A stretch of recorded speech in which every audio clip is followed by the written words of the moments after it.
Hello दोस्तों, राधे कृष्णा। मैं नीलम तिवारी आप लोग का अपने चैनल राधे कृष्णा में स्वागत करती हूँ। उम्मीद करती हूँ आप लोग स्वस्थ होंगे, मस्त होंगे। भोलेनाथ की कृपा आप सभी लोगों पे बनी रहे। तो चलिए, आज मैं आप लोग को बताऊंगी एकादशी के कुछ ऐसे नियम होते हैं, अगर आप इनका पालन करते हैं तभी आप लोग को एकादशी का पूर्ण फल प्राप्त होता है। बहुत लोग होते हैं एकादशी का व्रत तो कर लेते हैं, व्रत तो करते हैं, लेकिन उनके नियमों का पालन नहीं करते। और जब तक आप किसी भी व्रत का नियम का पालन नहीं करेंगे तब तक आपको व्रत का पूर्ण लाभ नहीं मिलेगा। देखिए, एकादशी का जो व्रत होता है ना, वो आप अपने अगले जन्म और इस जन्म दोनों के लिए करते हैं। ये किसी और के लिए इंसान नहीं करता। यही एक व्रत है जो इंसान खुद के लिए करता है। और एकादशी जो लोग व्रत करते हैं, यकीन मानिए उनके पापों का नाश इसी जन्म में होता है। इसी जन्म में जो उनसे पाप हुए रहते हैं, जाने अनजाने में पाप हम लोग से दिन रात कुछ न कुछ होते हैं, तो इस जन्म में उस पाप का भी जो होता है प्रायश्चित इसी जन्म में इस एकादशी के व्रत से हम लोग का हो जाता है। तो एकादशी के व्रत का कुछ नियम होता है जिसको जानना चाहिए, और इसको जानने के बाद ही आप लोग को एकादशी का व्रत जो है उसको करना चाहिए। तो देखिए, जो एकादशी का व्रत होता है ना, बहुत लोग होते हैं कि जो कि शुक्ल पक्ष और कृष्ण पक्ष दोनों पक्ष में एकादशियां पड़ती हैं। तो जो अगर गृहस्थ आश्रम का हम बात करें तो गृहस्थ आश्रम के लोगों को शुक्ल पक्ष की ही एकादशी व्रत रहना चाहिए। और कृष्ण पक्ष की एकादशी का व्रत मान लीजिए कि नहीं, बहुत लोग करते हैं, नहीं करते हैं। कृष्ण पक्ष की एकादशी जो होता है वो ऋषि मुनियों के लिए होता है, ठीक है। और शुक्ल पक्ष की जो एकादशी हो वो गृहस्थ आश्रम के लिए होता है। तो एकादशी का व्रत करने से पहले आप लोग को ध्यान रखना है कि जिस दिन आप लोग का एकादशी का आप लोग व्रत शुरू करें, और ये ध्यान रखिए कि व्रत के एक दिन पहले से दसवीं से ही आपके जो नियम होते हैं उसका पालन आप लोग को दसवीं से लेके द्वादशी तक करना रहता है। तो दसवीं के दिन आप लोग को अपने पहली बात अपने बालों को धो लेना है। अपने अगर आप नेल काटना चाहें तो नेल काट सकते हैं। एकादशी के दिन खासकर सुहागिन महिलाओं के लिए हम बता रहे हैं, बाल नहीं धोना चाहिए। एकादशी के दिन बाल धोना बहुत ही खराब माना जाता है। इससे आपके जो विष्णु भगवान होते हैं वो कुपित हो जाते हैं। तो एकादशी के दिन आपको अपने केस नहीं धोने हैं। इस बात का आप लोग को ध्यान रखना है। जिस दिन आप लोग को एकादशी के दिन जब व्रत रहते हैं तो दसवीं के दिन अगर हो सके तो शाम का भोजन आप लोग मत खाइए। फल ले लीजिए, दूध ले लीजिए और मत खाइए। जो लोग नियम से रहते हैं वो शाम का भोजन नहीं करते हैं। जब सूर्यास्त हो जाता है उसके बाद वो लोग भोजन ग्रहण नहीं करते हैं। और एक दिन पहले से वो लहसुन प्याज का त्याग कर देते, एक दिन पहले से लहसुन प्याज नहीं खाते। एकादशी का जो व्रत होता है वो 3 दिन का व्रत होता है, 3 दिवसीय व्रत इसको माना जाता है। इसीलिए एकादशी का व्रत लोग सोच समझ के उठाते हैं, और बहुत ही कठिन व्रत होता है। क्योंकि इसमें आप खा पी सब सकते हैं, लेकिन इसमें नियम जो होते हैं, जो नियम है वो कठोर होते हैं। जिस दिन आपको व्रत रहना है उस दिन आपको सूर्योदय के पहले उठना है। सूर्य उदय के बाद आपको नहीं उठना है। उठने के बाद आपको अपने घर की सफाई करना है। सफाई उतना ही करिए जिससे किसी कीड़े मकोड़े की आपके द्वारा हत्या न हो।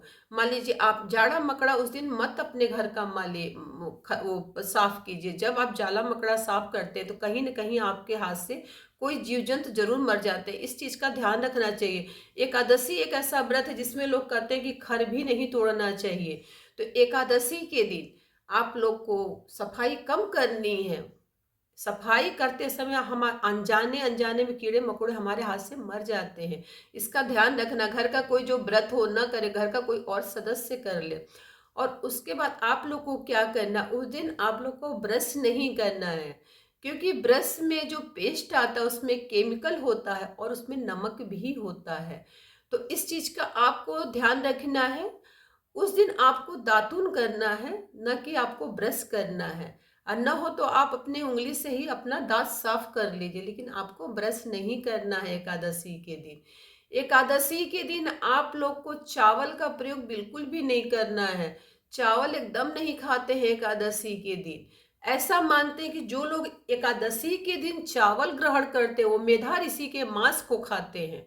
मतलब अगर आप शास्त्र उठा के चलिए पुराणों को, उसमें एकादशी का बहुत ही अच्छे से विस्तार से वर्णन किया गया है कि जो लोग चावल का सेवन करते हैं वो मेधा ऋषि के मांस को खाते। चावल उस समय मांस का, जिस दिन एकादशी रहती है वो मांस का काम आपके घर में चावल करता है। आपको न तो चावल खाना चाहिए, न तो छूना चाहिए, और न ही एकादशी के दिन चावल का दान करना चाहिए। इस चीज का आपको ध्यान रखना है।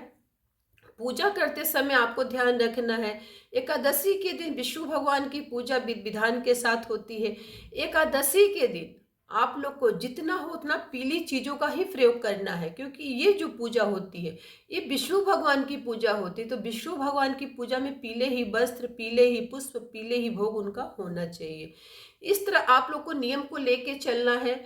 एकादशी के दिन आप लोग को किसी की निंदा चुगली नहीं करना है। आपके अंदर कोई भी दुर्भावना, एकादश अगर आप व्रत करते हैं या करती हैं तो इस चीज का आपको ध्यान रखना है कि एकादशी के दिन किसी की भी निंदा, पर निंदा आप लोग को नहीं करना है। अगर आप लोग ऐसा करते हैं तो व्रत आप कितनों भी कर लें एकादशी का, आपको पूर्ण फल उसका प्राप्त नहीं होता है। जब आप एकादशी का व्रत करते हैं तो एकादशी के दिन आपको चावल का अक्षत भगवान को नहीं चढ़ाना है। इस दिन अगर आपको अक्षत चढ़ाने का मन है तो आप तिल का प्रयोग कर सकते हैं, तिल आप चढ़ा सकते हैं, लेकिन चावल नहीं चढ़ा सकते हैं। और इस दिन आप लोग को तुलसी पूजा भी अलग तरीके से करना है, क्योंकि माना जाता है ऐसा कि इस दिन माँ तुलसी जो होती हैं वो विष्णु जी के लिए निराजल व्रत करती हैं।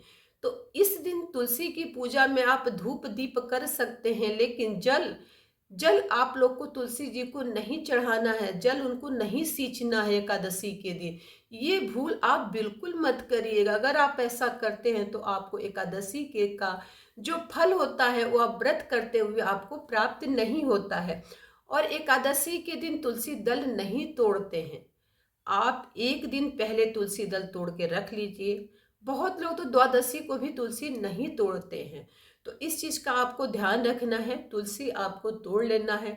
जब आप भगवान को भोग लगे, विष्णु जी को जब आप भोग लगाते हैं ना, तो उसमें तुलसी जल दल जो है जरूर डाला करिए। नहीं तो अगर आप तुलसी की मंजरी डालते हैं ना, तो तुलसी दल से ज्यादा मंजरी इस दिन जो होता है आपको पूर्ण प्राप्त करता है। तो मंजरी तोड़ के रख लीजिए किसी डिब्बे में, उसमें भी आप जब उनका भोग लगाइए तो उसमें मंजरी डाल दीजिए। तो इस तरह आपको भगवान का भोग लगाना है और दिन भर आपको श्री हरि आपके मन में चलता रहे। तो यकीन मानिए ये व्रत जो होता है वो इंसान अपने इस जन्म को भी तारता है और अगले जन्म के लिए भी तारता है। यही एक ऐसा व्रत है, सभी व्रतों में इसको श्रेष्ठ इसीलिए माना गया है कि मनुष्य ये बेटी बेटा और किसी के लिए नहीं करता, ये जो भी करता है वो अपने लिए करता है। उसका जो पुण्य होता है, जो करता है उसको पूरा पुण्य इस जन्म और अगले जन्म दोनों में मिलता है। तो एकादशी व्रत इसीलिए हर व्रतों में कठिन, हर व्रतों में श्रेष्ठ माना गया है। जिस दिन आप लोग एकादशी का व्रत रहें उस दिन आपको शाम को भी धूप दीप भगवान को जरूर चढ़ाना है, भोग भगवान को जरूर चढ़ाना है, विधि विधान के साथ उनकी पूजा अर्चना करना है। और जिस दिन आप लोग को पारण का समय, द्वादशी के दिन आप लोग को पारण करना है। पारण का समय जब जब का पारण हो तभी आपको पारण करना है, क्योंकि व्रत से ज्यादा एकादशी का पारण जो है आपको फल प्रदान करता है। तो आप लोग को द्वादशी में ही आप लोग को पारण करना है। और एक बात का आप हमेशा ध्यान रखिए कि एकादशी का व्रत जो होता है वो व्रत पहले आप सोच लीजिए क्या आप इन नियमों का पालन कर सकते हैं। अगर कर सकते हैं तभी जो मनुष्य 11, 21, 51 एकादशी इस जन्म में कर लेता है वो अपने पूर्ण जो पुण्य का खाता है वो अपनी इकट्ठा कर लेता है, इस जन्म और उस जन्म दोनों के लिए कर लेता है। तो अपने जीवन काल में एक बार आप लोग को एकादशी का व्रत अवश्य करना चाहिए। एकादशी जो होती है द्वादशी युक्त ही आप लोग को रखना चाहिए। दशमी युक्त एकादशी व्रत कभी भी आप लोग भूल के मत करिएगा, इस चीज का आपको ध्यान रखना है। तो इस तरह आप लोग को व्रत करना है। पारण के समय आप लोग को जब द्वादशी तिथि शुरू हो तभी आप लोग को पारण करना है, उसके पहले आप लोग को नहीं करना है। और पारण के समय आप लोग को पहले तुलसी दल मुंह में डाल लेना है, उसके बाद अपना पारण आप कर सकते हैं। पारण में एक नियम और है कि इसमें जो होता है आप लोग को एक टाइम ही भोजन करना है। भोजन आपका घी में बना होना चाहिए, तेल में आप लोग को भोजन नहीं बनाना है जो पारण का भोजन है। और पारण के भोजन में भी आप लोगों को रोटी खाइए, दाल खाइए, सब्जी खाइए, सब चीज़ आप खा सकते हैं, लेकिन आप लोग को लहसुन प्याज नहीं खाना है। खाना आप लोग को एक टाइम ही खाना है। ऐसी मान्यता है कि जो लोग 3 टाइम भोजन करते हैं उनके व्रत को जो पूर्ण होता है वो त्रिजटा को चला जाता है। तो इसलिए आप लोग को एक टाइम ही भोजन करना है। बीच में आप लोग फल फूल अपना खाते रहिए दिन भर। और इसमें सोना भी वर्जित माना जाता है कि एकादशी व्रत, एकादशी और द्वादशी को जो लोग व्रत करते हैं उनको दिन में निद्रा ग्रहण नहीं करनी है, मतलब नहीं सोना चाहिए। अगर वो सोते हैं तो भी उसका फल जो है वो त्रिजटा को चला जाता है। सोने के पहले आपको क्या करना है, अपने पास एक तकिए के नीचे तुलसी का एक पत्ता रख लीजिए। अगर आप बहुत थक गए हैं, आप नहीं मतलब आप बिना सोए नहीं रह सकते, तो तकिए के नीचे एक तुलसी का पत्ता रख के आप सो सकते हैं। तो अगर आप ऐसे सोते हैं तो आपका फल जो है त्रिजटा को नहीं मिलता है। एकादशी के दिन आपको, द्वादशी के दिन जिस दिन पारण करते हैं उस दिन आपको दान अवश्य करना है।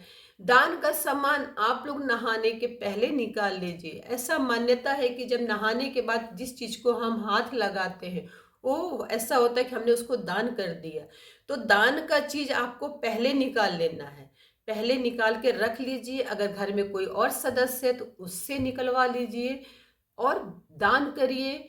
खाना जब बन जाता है तो गौ ग्रास निकालना मत भूलिए। गाय के लिए थोड़ा सा जो आप जो भी खाते हैं उसको पहले गौ माता को दे दीजिए, फिर आप पारण करने बैठिए। पारण करते समय आपको उठना नहीं है। बहुत लोग की आदत होती है कि थाली लेके बैठते हैं, कुछ कम हुआ फिर किचन में जाके लेते हैं।